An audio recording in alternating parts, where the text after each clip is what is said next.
Armored Core 6 Fires of Rubicon. Now, I know what you might be thinking. Seiji, this isn't Gundam, what's going on? And you're right, it's not Gundam. But it has mechs and it was made by Bandai Namco and From Software, so just give it a chance before you click away, okay? I know some of you heard me say From Software and are going, like the people that made Elden Ring? Yep.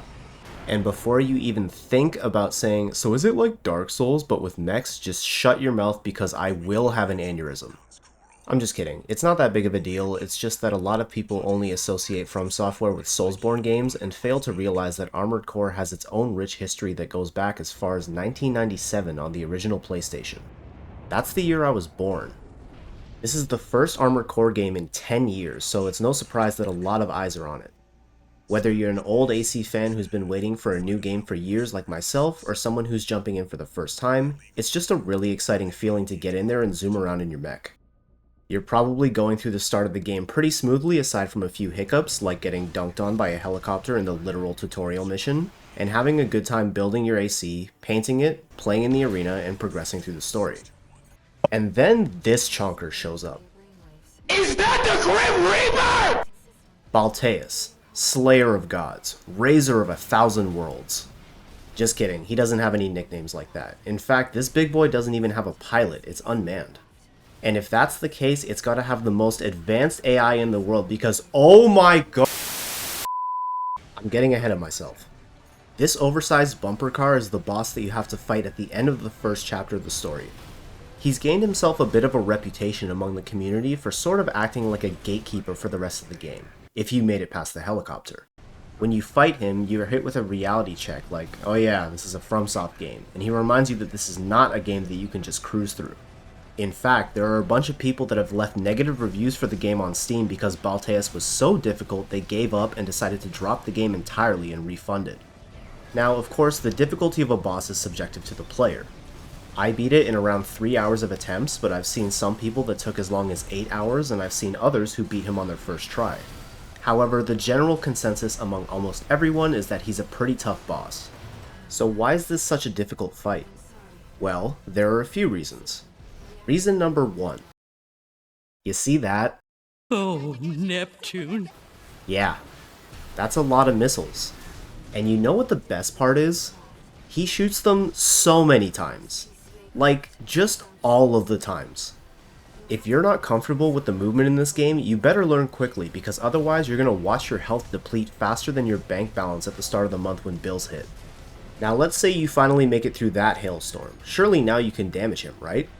Of course not, you silly goose. He's got a pulse shield that you have to take out first. Thankfully, pulse shields don't regen after a short time like stagger meters, so if you need to lay off the damage for a bit to run away or whatever, that's totally fine. Having said that, Balteus is a massive troll because once you break his shield, you have a brief window to damage him before he eventually boots it back up. On my run where I finally got the kill, he even did this right as I staggered him and was about to get the finishing blow.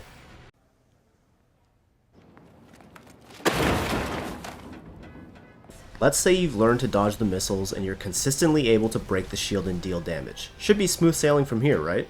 Guess again, nerd. In the second half of his health, he gets additional attacks.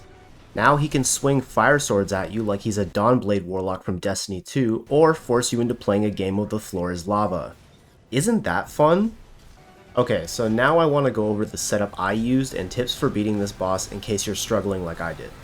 When I first got to this boss, I attempted it using the setup that I had pretty much stuck with for all the other missions up to that point. A linear rifle, laser handgun, missile launcher, and laser cannon.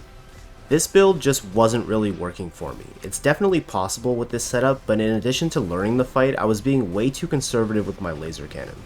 I was trying to charge and save it for after shield breaks and staggers, which made it harder to do both of those things in the first place because I was only using 3 of my 4 weapons for most of the fight. So, I took to YouTube to see how other people were doing it. I came across a video by ONGBAL that I'll link in the description. By the way, sorry if I'm pronouncing that name wrong. They used a linear rifle, laser sword, and both regular and pulse missiles and played the fight very aggressively. This is what eventually got me through this boss. I basically used my rifle and missiles to break his shield, boost in and use my charge melee and assault boost kick if I could sneak it in, then go back to firing my ranged weapons. I would rinse and repeat that process for staggering him, and save my Assault Armor Core expansion for a quick shield break in the second half of the fight.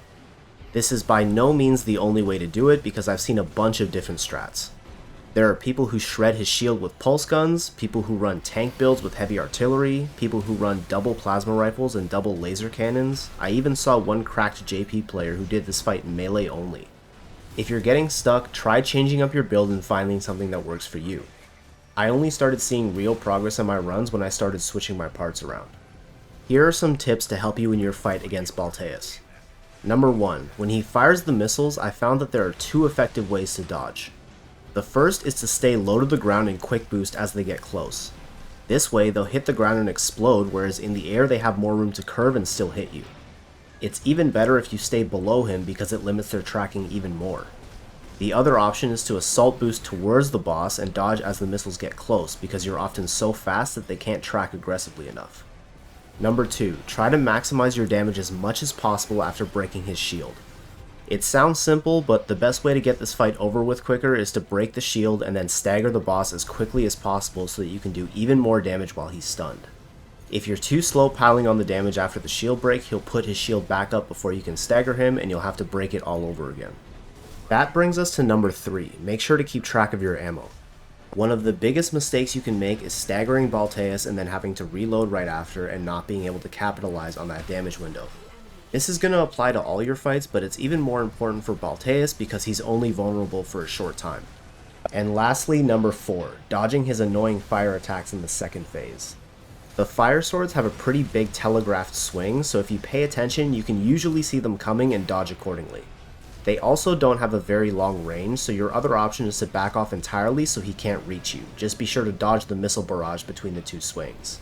As for the 2 wide range attacks, the double arm sweep and the one where he lights the floor on fire, these have sound cues and visual red box warnings similar to when he fires his cannon, so you have time to jump into the air and avoid them.